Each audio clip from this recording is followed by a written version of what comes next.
Halo, Assalamualaikum. Ketemu lagi di Sisi Prayogi Channel. Kisah horor kali ini aku mendapatkan kiriman cerita dari Panji di Jakarta. Hai Sisi, namaku Panji. Kisah ini aku alami di tahun 2015. Ketika aku sedang tinggal di Semarang, tepatnya di Desa Jatingaleh. Begini kisahku. Di 2015, tepatnya di bulan Juni, aku berangkat sendiri ke kota Semarang menuju ke rumah Uti dan Atungku. Hal ini aku lakukan karena memang sudah menjadi keinginan dan cita-citaku untuk melanjutkan pendidikanku setelah lulus SMU untuk berkuliah di Semarang. Selain ada kampus yang aku incar di Semarang, aku bisa sekalian menemani Uti dan Atungku yang sudah pensiun. Dikarenakan di akhir bulan akan masuk bulan Ramadan, aku menjadi semangat untuk merasakan menjalani ibadah puasa pertama kali di Semarang. Sesampainya di kota Semarang, aku dijemput Atungku dan diajak berkeliling sekalian melihat-lihat kampus yang ada di sana. Dan tidak lupa menikmati kuliner-kuliner favoritku. Setelahnya, sesampai di rumah, aku disambut oleh Uti. "Ya Allah Panji, gimana? Capek nggak?" tanya Uti. "Enggak Uti, seru, tadi muter-muter sama Atung," jawabku. "Ya sudah sana istirahat dulu, nanti lanjut ngobrol-ngobrolnya ya," kata Uti. "Ya Uti," kataku sambil berdiri melangkah masuk ke dalam kamar. "Kamu udah makan belum?" tanya Uti. "Sudah tadi Uti, diajak sekalian makan sama Atung." "Ya sudah alhamdulillah, sana sekarang kamu istirahat dulu." "Oh iya Uti." Aku kemudian masuk ke dalam kamar yang biasa aku tempati setiap mudik lebaran. Kamar ini sudah dibersihkan oleh Uti dan kemudian aku pun mulai merebahkan tubuhku dan tertidur. Singkat cerita, tidak terasa hampir sebulan aku di Semarang. Tetapi kegiatan sehari-hariku masih belajar persiapan untuk tes masuk ujian dan juga membantu Atung di rumah. Atau terkadang aku mengantar Uti ke pasar, yang membuatku mau tidak mau jadi mendengarkan gibahan para ibu-ibu. Suatu sore, aku, Atung, dan Uti ngabuburit mencari jajanan untuk berbuka puasa. Setelah selesai mencari jajanan, kami mampir ke sebuah toko sembako yang cukup besar. Yang aku tahu, toko ini merupakan salah satu toko milik Pak Dicipto, salah satu warga yang tinggal di dekat rumah kami. Akhir-akhir ini, Pak Dicipto sedang menjadi bahan topik utama pembicaraan hampir oleh seluruh warga desa. Hal ini dikarenakan usaha Pak Dicipto yang semakin hari semakin bertambah maju. Dari yang awalnya hanya mempunyai sebuah kios di dalam pasar, kini Pak Dicipto bisa sampai membuka sebuah toko sembako di pinggir jalan raya yang cukup luas dan sampai sudah memiliki banyak karyawan. "Wah, tokonya lumayan lengkap ya Uti," kataku sambil melihat sekeliling dengan kagum. "Ini toko Pak Dicipto yang tinggal di ujung desa itu kan ya Uti?" tanyaku penasaran.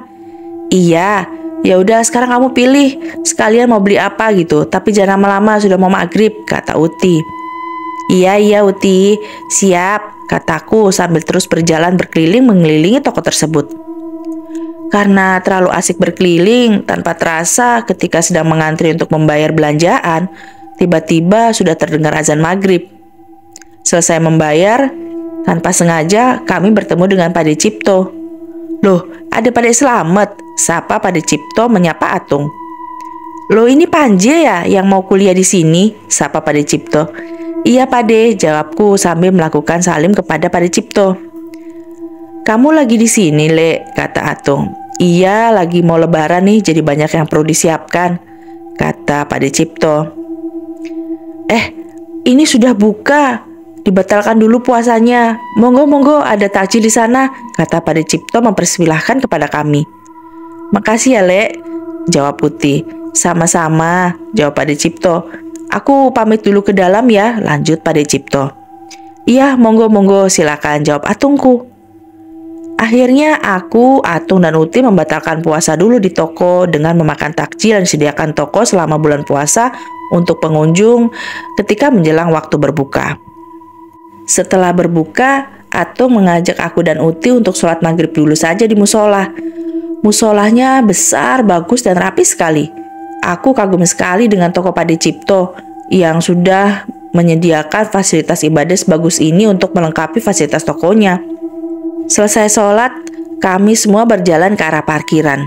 Tetapi tiba-tiba mataku menangkap sesuatu yang aneh. Di bawah sebuah pohon di pojok parkiran, aku melihat ada sebuah tampa yang berisi nasi dan lauk-lauk ikan serta kepala ayam. Dan tidak berapa lama aku melihat ada seekor kucing hitam yang menghampiri tampa tersebut, serta mulai memakan makanan yang ada di dalam tampa tersebut. Wah, Pak Cipto baik banget sampai menyediakan makanan kucing seperti itu, kataku dalam hati. Karena kekagumanku, tanpa sadar aku berjalan sambil terus memperhatikan kucing hitam tersebut. Sampai tiba-tiba aku terkejut karena aku melihat kepala kucing hitam tersebut berbentuk kepala manusia yang memiliki wajah mirip dengan Pak Cipto. Aku yang kaget tiba-tiba berhenti dan seluruh tubuhku mendadak kaku. "Loh, Ji, kenapa?" tanya Uti padaku. "Itu, Tih, ada kucing," sambil tanganku menunjuk ke arah pohon. "Kucing? Kucing apa?" tanya Uti. "Itu tadi adaku." Kata-kataku terhenti karena kucing hitam itu ternyata sudah tidak ada di sana. "Ya sudah, ayo pulang. Kamu masih bisa kan fokus nyetirnya?" tanya Atung sambil merangkul pundakku. Iya Tung, bisa," jawabku. Lalu kami pun melanjutkan melangkah masuk ke dalam mobil. Di dalam perjalanan, aku yang masih bingung menceritakan apa yang aku lihat kepada Atung dan Uti. Mendengar ceritaku, Atung dan Uti hanya terdiam. Lalu dengan menarik nafas panjang, Atung kemudian bercerita. Sebenarnya Atung tidak mau membahas ini karena Atung sudah mengenal Cipto dari dia masih kecil, kata Atung. Sejujurnya Atung malah senang ketika mengetahui Cipto akhirnya bisa sukses sampai bisa membuka cabang toko lainnya. Apalagi dengan adanya toko-toko yang baru seperti yang tadi kita datangi, Atung merasa itu adalah kabar yang baik sekali. Karena Atung tahu Cipto ini lebih memprioritaskan karyawan-karyawan yang bekerja di tokonya ini diambil dari warga-warga desa, jelas Atung. "Loh, kalau seperti itu bagus dong Tung, kenapa warga malah pada nggak suka?" tanyaku. Ya, kalau memang hanya mendengar cerita di luar saja, Atung ya pasti tidak akan percaya. Pasti Atung berpikir itu karena omongan dari orang-orang yang iri dengan kesuksesan Cipto.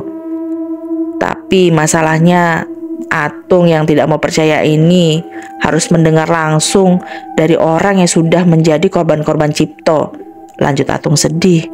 "Korban? Korban apa Tung?" tanyaku. Jadi gini Ji, Atung punya teman yang bernama Kardi. Saat itu dia sedang kesulitan uang karena istrinya masuk rumah sakit. Dan orang yang memang dirasa memiliki dana lebih di desa ya cuma Cipto. Sebelum ke tempat Cipto, Kardi mampir ke rumah Atung dulu. Kardi menanyakan pendapat Atung karena dia sebenarnya takut ingin meminjam sama Cipto.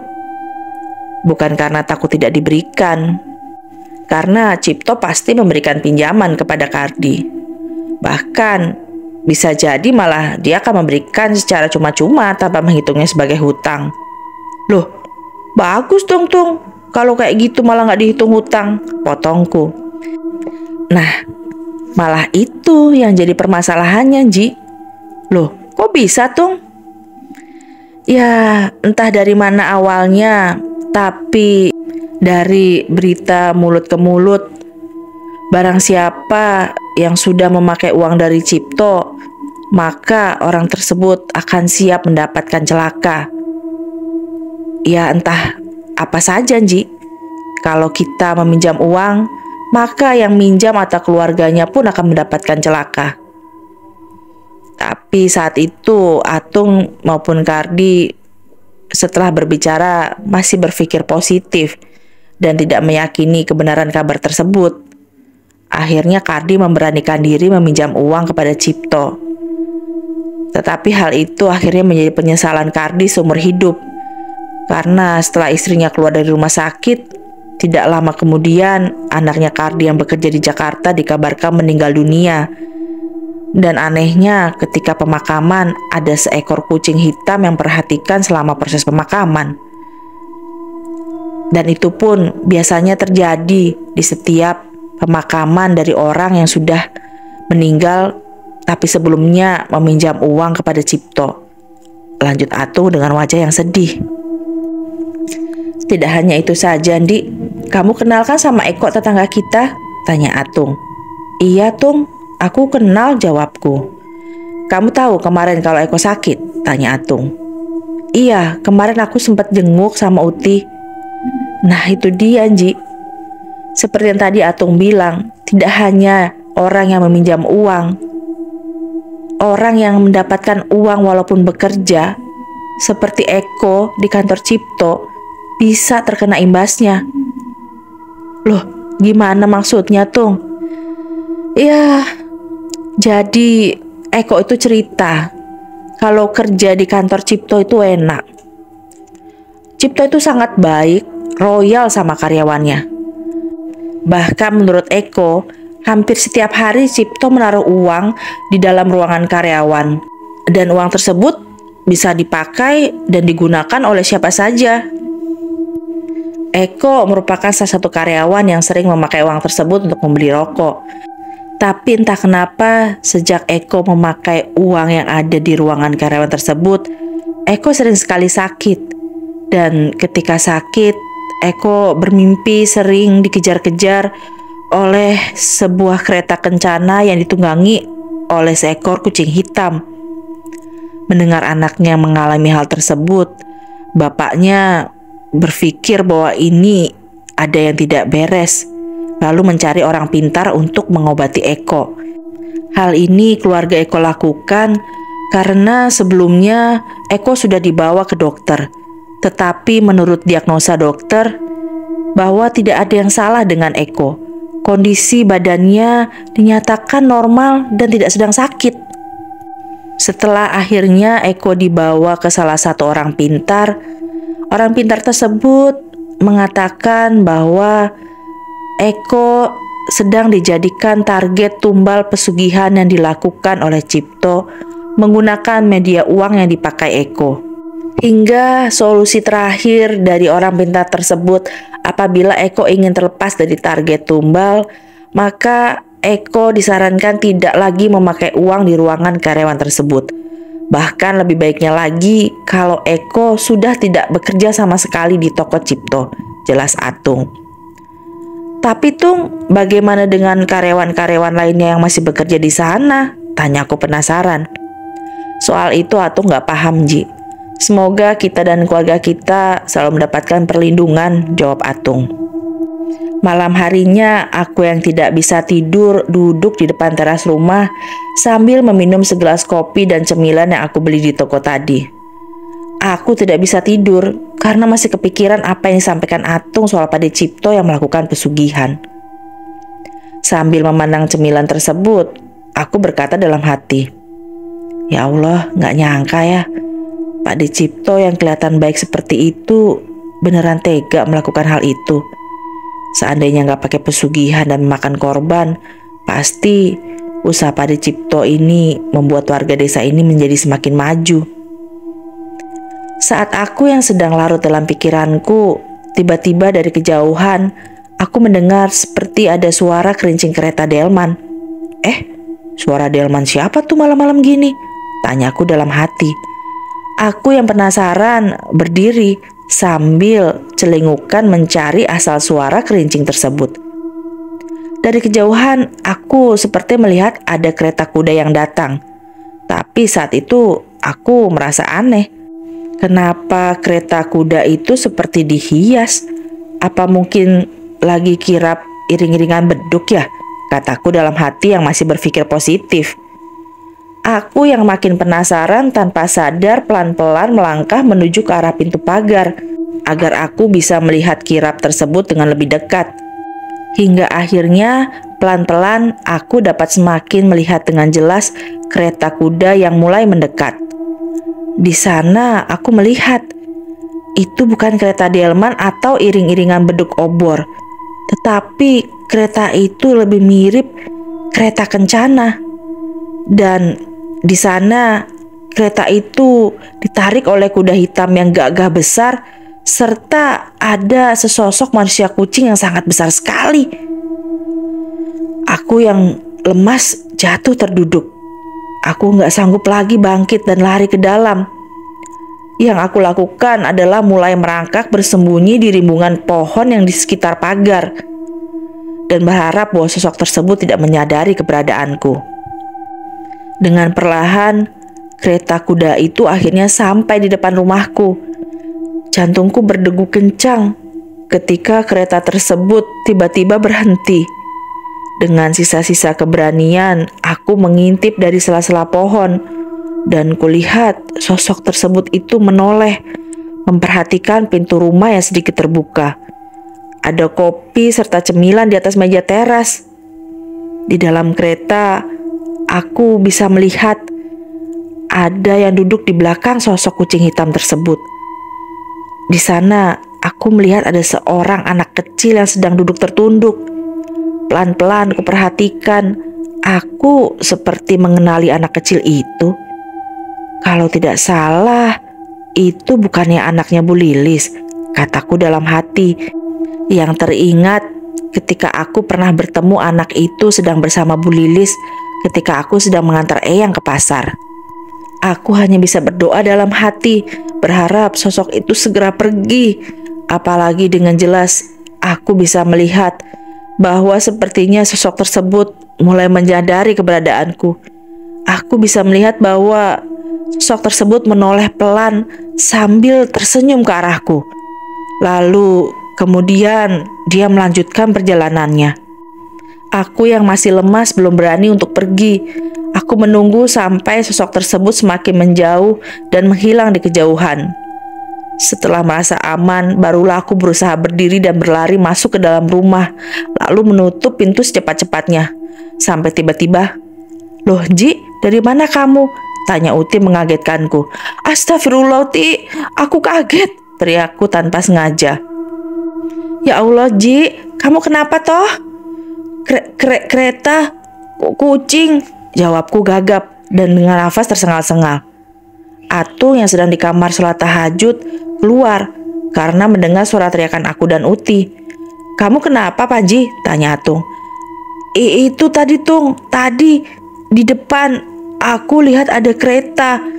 Yang kusirnya itu lagi membawa anaknya Bu Lilis Tung," jelasku.